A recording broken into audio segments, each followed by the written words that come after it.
Everyone, welcome back to another edition of TK Season Long Specials. It is me, TK Nation at 47. You can find me on Twitter at that tag. I want to give appreciation shout out to all of our subscribers here at FSI. Thank you for helping us reach our goal for 1,000.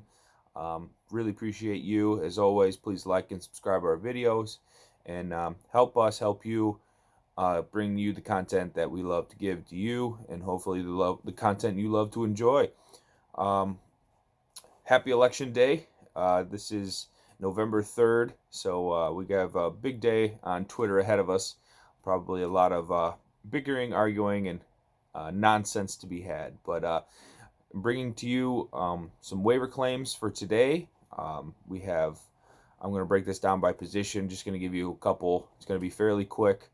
Yeah, let's just jump right in. First up, I'm going to go with Matt Stafford at the quarterback position. Last week, he went for 336 yards, 3 TDs. The week before that, he went for 340 and 1 versus Atlanta. Last week versus the Colts. He's under that 60% threshold that we love to target. He's probably not available, but I think even if he's not available, maybe a buy low at this point. He's going to face Minnesota, Washington, Carolina, and then Houston on Thanksgiving. I think Stafford's in a great position for the next couple weeks to really ball out. And if you're stuck with someone like Baker Mayfield or if you just lost Gardner Minshew to injury, I think Stafford would be a good pickup. Another honorable mention guy, maybe Tua. Tua had a pretty decent game. Miami's playing really well under Brian Flores. Matchups don't look that good, but if Tua's good, the matchups won't matter. So I think he's under 30% owned or something like that on ESPN. So yeah, Tua, Stafford, we're going to go with them two at the quarterback position. Next up for the running backs, we got Philip Lindsay, 59% owned as well. Last couple of weeks have been pretty exciting for Philip Lindsay owners and pretty devastating to Melvin Gordon owners. 23 and 100 2 weeks ago. About a week ago, he went for 979, and then last week, 6 for 83 and a touchdown. I mean, the guy's averaging almost 13 yards per carry in the last 3 contests. He's going to get Atlanta, Vegas, Miami, and New Orleans in the next 4 weeks. Denver is going to be looking for probably more Philip Lindsay, and I think there's a possible suspension looming for Melvin Gordon in there. With his DUI arrest. I'm not sure what's going to happen with that, but Lindsay is good to go with his concussion, so put in a claim for Lindsay this morning. Honorable mentions are going to go with Hasty. It looks like Tevin Coleman is officially going to be shut down. He just re-aggravated that knee injury he had him out for the last 4 weeks. If J.K. Dobbins is miraculously available, I think if Ingram continues to sit, you're going to see more Dobbins over Gus Edwards. I'm thinking Baltimore's starting to realize how talented he is, and he leads the league in broken tackles. Also, I'm going to mention Cam Akers and Malcolm Brown. Looks like Henderson re-aggravated his thigh injury that he was coming into the season with. Cam Akers probably the more talented. Malcolm Brown's going to be a short down and distance kind of guy, maybe a third down role. But I think both of those are two guys getting on your bench to stash in case one or two of these guys goes down with injury. Let's move on to the wide receiver position. Just last night, we saw Sterling Shepard have a decent game against Tampa Bay, one of the best teams in the league against wide receivers. He's still under 60% owned. Against Philly, he went for 6 catches, 59 yards, and a touchdown. He's going to get Washington, Philly, and then he's on a bye, Cincinnati, Seattle, Cleveland down the road. So Shepard's going to be in a great position for you down the playoff stretch. He looks like he's going to be one of Daniel Jones's main targets, and Giants are going to be down a lot, and they're going to be throwing the ball a lot, and I think Shepard's going to get a ton of targets and catches in the meantime. Another guy to correlate with Stafford is Marvin Jones Jr.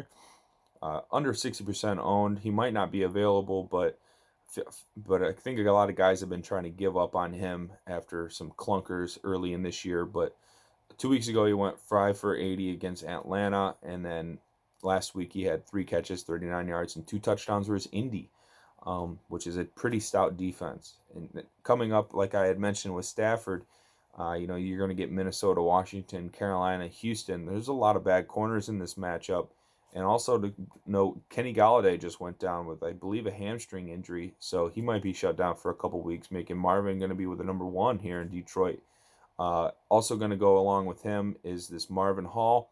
He caught 4 balls for 100 yards, and he's a pretty big speedster, deep play threat kind of guy. So those 2 guys are going to be guys you're going to want to put some claims in, put them on the bench, stash them, and then when you get to Carolina, Houston, roll them out during, miscellaneous buys and stuff on your team. So I like both of them to correlate with Stafford.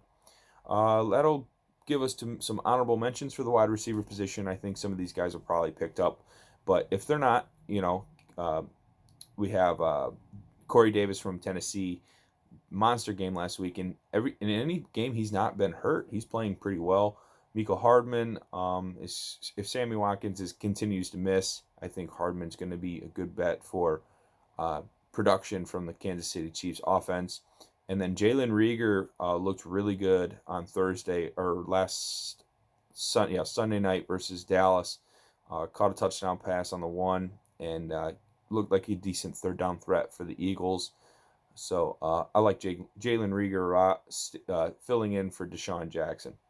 That'll leave us some tight ends. George Kittle just fractured his ankle, I believe. That leaves Jordan Reed, who is on the injured reserve designated to return list. And I think if he's back, he becomes the number 1. And in the meantime, if Reed does miss another week, you can look to Ross Dwelley. Looks like Nick Mullins is going to be the starter from here on out in that Week 3 matchup when Mullins started for Garoppolo and Kittle was also out. We saw Ross Dwelley catch 4 catches for 49 yards, and then last week he caught the touchdown from Mullins as well. So looks like they're kind of a combo between the 2, Mullins and Dwelley. But yeah, Jordan Reed's going to be on the short list coming back for the San Francisco 49ers. I like him. He was really doing pretty well early in the year when George Kittle was out. Honorable mention will be Harrison Bryant. Word is around the Browns town that David Njoku's on the block, and he's probably going to be traded. So that leaves nobody but Bryant, and Hooper is still technically out with the appendectomy, but they are on a bye this week, so there is a good possibility Hooper does return. So I would favor the 49ers guys over Bryant. And lastly, that leaves us with defense. I only got 2 for you. The Saints are 59% owned, probably already picked up. But they get the San Francisco 49ers, who are banged up. Tampa Bay with a statue quarterback who the Saints are probably going to be targeting to get a good pass rush. Atlanta and then Denver. And Drew Lock turns the ball over. We know Atlanta's not a very good football team. But Saints, and then probably my favorite pickup is Washington, 17% owned. Love picking up Washington. I think people sleep on this defense. That pass rush is really good. They're going to get New York, Detroit, Cincinnati, Dallas. These are all not good football teams. These intend to be shootouts, so a lot of balls going to be thrown, a lot of sack opportunities, a lot of interceptions, and that's really what you're targeting for your defense anyway. Not many teams in the league can not give up points, so target sacks, target turnovers. Defenses like the Browns, the Washington Redskins, these defenses can get sacks, get turnovers in numbers, and yeah, they're going to give up points, but so does everybody. So that'll do it for me. Thank you for tuning in. As always, like and subscribe the video. Please leave comments. I do check frequently on these videos for comments. If you have any questions about some season-long advice, please feel free to do so down in the comment section.